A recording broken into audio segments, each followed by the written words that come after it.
Greetings YouTube. Today I'm going to do another bargain video, and I actually can get this all in one take. Woohoo!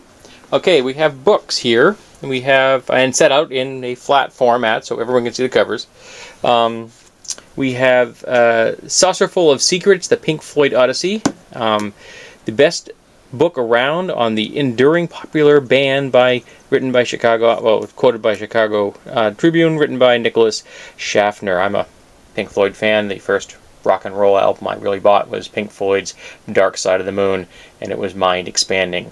It was introduced to me by an 8th grade music teacher. Then we have another issue of Bone we picked up. Got that for $1, I think. I have a pocket reference guide, and this is a slightly older edition, but I bought this strictly to give to somebody. I don't know who yet, but I bought it for $1, and I'm going to give it to someone as a gift. And we have Memories of the Old Plantation Home, and a Creole Family Album, which is a collection of pictures and letters written found after someone died and put together into a book form. Then we have Founding Mothers, the women who raised our nation, and Letters of John and Abigail Adams. And all three of these books are for my wife's grandmother, who is 99, who's a history buff. Then we have Fatback and Molasses, a collection of favorite old recipes from,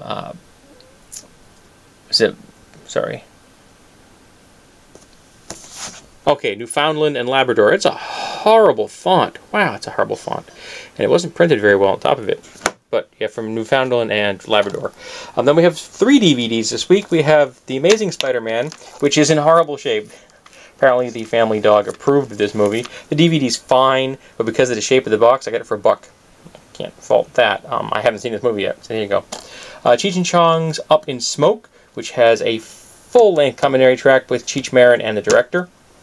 And then we have a Godzilla triple feature, Godzilla and Mothra, Godzilla versus King Ghidorah, and Godzilla, Mothra, and King Ghidorah, Giant Monsters All-Out Attack. So there you go. That's an awesome collection. Now we have some ceramic, a ceramic piece this week. It's got a small chip in the lip, but I like the palette, and it was well executed. It's very thin. Amateur art is sometimes hard to find that's done well with a thin thickness. A lot of the time the amateur artists don't have that skill. So that was quite nice. I liked it. It almost has an egg-like speckled pattern to it. We have a bell, which needs a handle. It doesn't have one, so I think I'm going to see if I can make myself a handle for this. It's going to be a little bit tricky making this slot in it, because that's tapered. I'm going to see what I can do about that. I've never done something like that, so I'm going to try that. Then we have a fridge magnet, which is a bear. I have an affinity for bears. We have this top. This is a top from LL Bean. I got it for $3, and it's a fairly good weight, but it has a technical fabric, so it helps wick. It helps wick moisture away from your body. It'll make a good general light sweatshirt or an underlay or under something else. So I picked that up for $3 for myself. Then we have an alien. It's a wall plaque. The star scene in the back is part of the plaque, and then this sits proud. And my wife would like to put a light in the back. We'll put an LED in there so that you'll get some light behind the alien around his head. So that's part of an art project that we'd like to do, and we got that for brand new for like $7, something like that. So there you go. Then we have a dive knife designed by, there we go, Blackie Collins. It's the Winoka Sequest, and it had the sheath and this, and I got it for $5. It's got a hammered design for striking this way. The tip was actually slightly bent when I got it. I have fixed that so far, and it needs to be sharpened. But again, for $5 for a real dive knife. I didn't have a dive knife in my collection, so there you have it. This is a high contrast keyboard. Now I have one of those already. In fact, I'll show you right there. There you go. High contrast keyboard. But for $7, brand new. The guy bought one and got 2, so he's selling this one.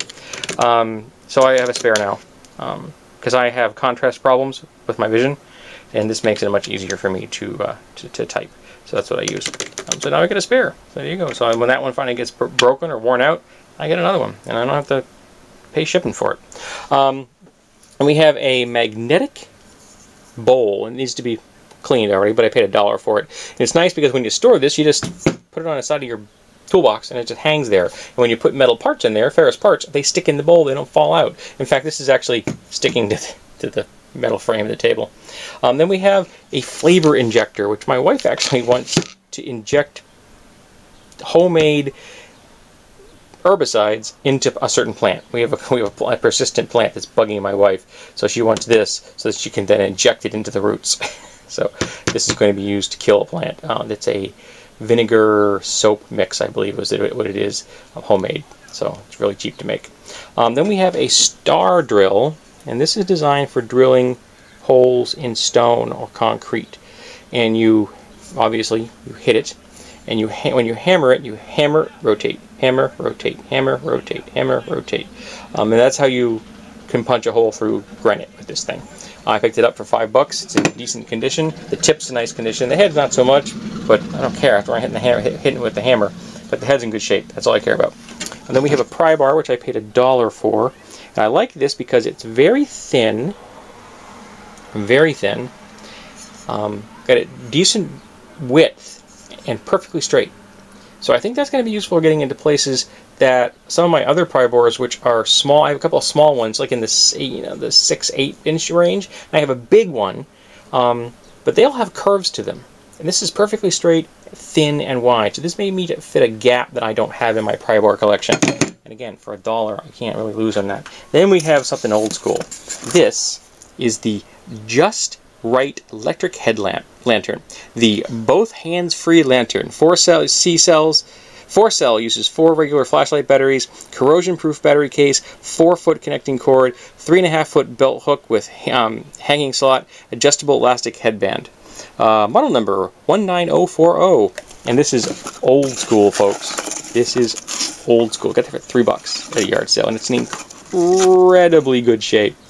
I'll be keeping the box with this one. It's just too cool. And I'm gonna keep the bulb, but I'm gonna see if I can get myself an LED screw bulb.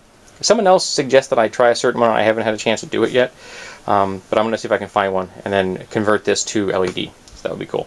So there we have it, folks. These are the bargains I had this week. A lot of these books aren't mine, which is kind of nice. The cookbook, well, it's a family cookbook, but these 3 aren't mine, and that was my wife's, and we're going to read it and then get rid of it.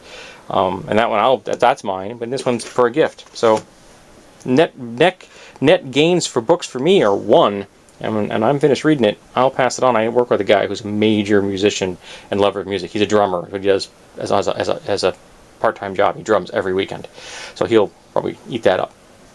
And we got some movies and stuff. One I haven't seen yet, so that's kind of cool. And I got myself not a brand new, but my very first dive knife. So that's awesome. It needs an edge, but I can put an edge on something. So here you go, folks. I thought this is a nice catch.